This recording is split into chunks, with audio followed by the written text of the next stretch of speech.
வணக்கம் நண்பர்களே, இன்றைக்கி நாம் பார்க்க போகிறது ஒரு சாதாரண பூ கிடையாது. இது ஒரு அதிசய பூ. பழங்கால சித்த மருத்துவத்தில் அபராஜிதா அப்படின்னு இதை சொல்லுவாங்க. அபராஜிதான்னா தோற்கடிக்க முடியாததுன்னு அர்த்தம். ஒரு மனிதனோட நோய்களை தோற்கடிக்கிற இந்த சங்குப்பூவோட நன்மைகள், இதை எப்படி பயன்படுத்தணும், யாரெல்லாம் பயன்படுத்தக்கூடாதுன்னு இந்த வீடியோவில் பார்க்கலாம் வாங்க. சங்குப்பூவில் வெள்ளை மற்றும் நீலம்னு 2 நிறங்கள் இருக்குது. மருத்துவ ரீதியாக பார்த்தோம்னா நீல நிற சங்குப்பூ தான் அதிக ஆற்றல் கொண்டது. இது ஒரு கொடி வகை தாவரம். வருடம் முழுவதும் பூக்கக்கூடியது தான் இந்த சங்குப்பூ. பூவில் இருக்கக்கூடிய அசிட்டைல் கொலைன் பார்த்திங்கன்னா மூளையின் நரம்புகளை வலுப்படுத்துகிறது. மாணவர்களுக்கு ஞாபக சக்தியை அதிகரிக்கவும், முதியவர்களுக்கு அல்சைமர் நோய் வராமல் தடுக்கவும் இந்த சங்குப்பூ உதவுகிறது. நாம் தினமும் சாப்பிட்டதுக்கு அப்புறமா சங்குப்பூ டீ குடிக்கிறதால ரத்தத்தில் இருக்கக்கூடிய சர்க்கரை அளவு திடீரென அதிகரிப்பதை இது தடுக்கிறது. இதில் உள்ள ஆன்டி ஆக்சிடென்ட்கள் இதய துடிப்பை சீராக்கும். இன்றைய காலகட்டத்தில் ஸ்ட்ரெஸ் பெரிய பிரச்சனை.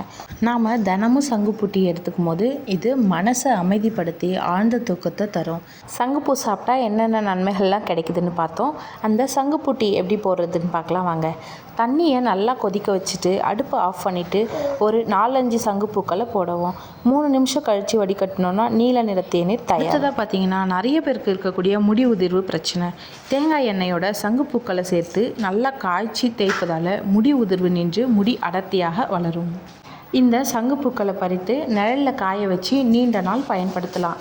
சரி, சங்குப்பூ சாப்பிட்டா என்னென்ன நன்மைகள், எப்படி சாப்பிடணும் எல்லாமே பார்த்தாச்சு. இப்போது யாரெல்லாம் சாப்பிடக்கூடாது அப்படின்றத பார்க்கலாம். கர்ப்பிணி பெண்கள், அப்புறம் தாய்ப்பால் கொடுக்குறவங்க மருத்துவரோட ஆலோசனை இல்லாமல் இதை எடுத்துக்க வேண்டாம். அதிகப்படியான அளவில் சங்குப்பூக்களை எடுத்துக்கிறது வயிற்றுப்போக்கு இல்லைன்னா குமட்டலை ஏற்படுத்தலாம். சிறுநீரக பிரச்சனை இருக்கிறவங்க மருத்துவர்கிட்ட ஆலோசனை பண்ணிட்டு எடுத்துக்கிறது நல்லது.